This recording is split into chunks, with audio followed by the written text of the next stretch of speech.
What is going on in this country is a moment which is kind of historical. It is an extraordinary moment because the problems that we face as a nation are probably more serious than at any time since the Great Depression of the 1930s. That's the truth. And if you throw in the planetary crisis of climate change, it is possible they are more serious. The first major point that I want to make is that the problems we face did not come down from the heavens. They are made by bad human decisions. And good human decisions can change them. Despair, one of the problems that we have got to deal with right now, and Jim was referring to this, is all over this country. You got a lot of bright, decent, good people, and they're saying, you know what? The situation is hopeless. You can't beat the Koch brothers, you can't beat the billionaires, you can't win, I'm giving up. That is exactly what they want us to believe. And I beg of you, do not enter that world of despair. We can win this fight if we stand together. In order to win this struggle, we are going to need nothing less than a political revolution. And let me tell you what I mean by a political revolution. When, as was the case in this last election in November, when 63% of the American people chose not to vote, when 80% of young people, when 75% of low-income workers chose not to vote, what we need to do is create a momentum so that 70, 80, 90% of the people vote, and when that happens, we win hands down. We need real campaign finance reform.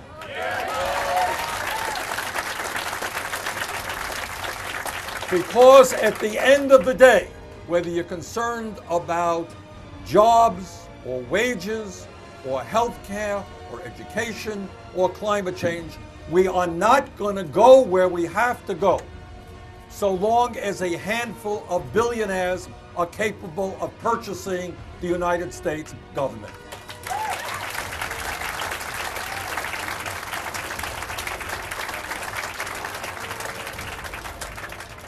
To my mind, Citizens United will go down in history as one of the very worst, most disgraceful decisions ever made by a U.S. Supreme Court.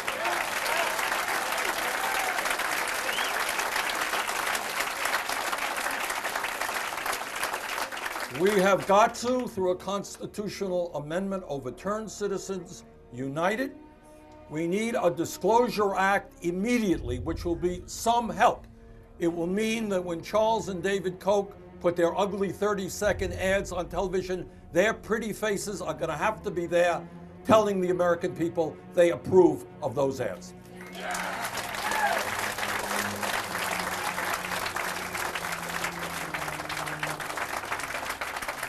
And I'll talk in a moment about how I think we can do that. When we talk about what's going on in the economy, here's another issue that we never talk about. It is called poverty. We have over 40 million people in this country who are living in poverty, and the reason it's so high is the people have fallen from the middle class. These are people who are struggling to put food on the table, struggling to make sure they have gas money to put in the car so they can get to work, struggling to be able to pay for childcare for their kids. When we talk about what's going on in our economy today, we should understand that 35 million Americans still, despite the modest gains of the Affordable Care Act, 35 million Americans still have no health insurance, and many more, including people in this room, are underinsured with high deductibles and high co-payments. In my view, it is time that the United States of America join the rest of the industrialized world and guaranteed health care to all people as a right, not a privilege.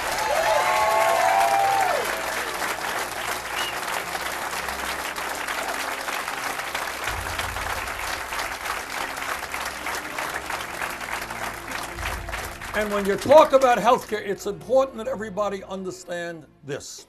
You got 35 million people with no health insurance. You got many more who are underinsured. And at the end of the day, guess what? We end up spending almost twice as much per person on healthcare as do the people of any other country. It is time, in my view, to move to cost-effective, universal healthcare, which means a Medicare for all, single-payer program.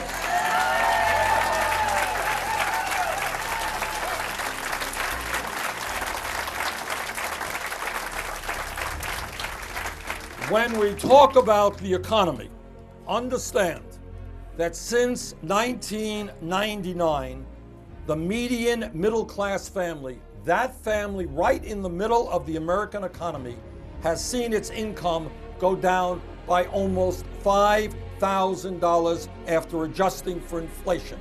Incredibly, that family earned $500 less last year than it did 26 years ago. You want to know why people are angry? You want to know why people are frustrated? They're working longer and longer hours, they're working harder, and they are making less.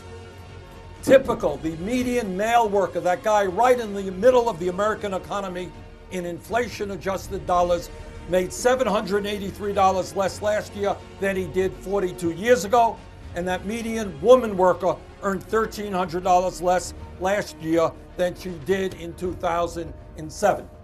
And that means that the working class of this country is on the move. Problem is, we're moving in the wrong direction.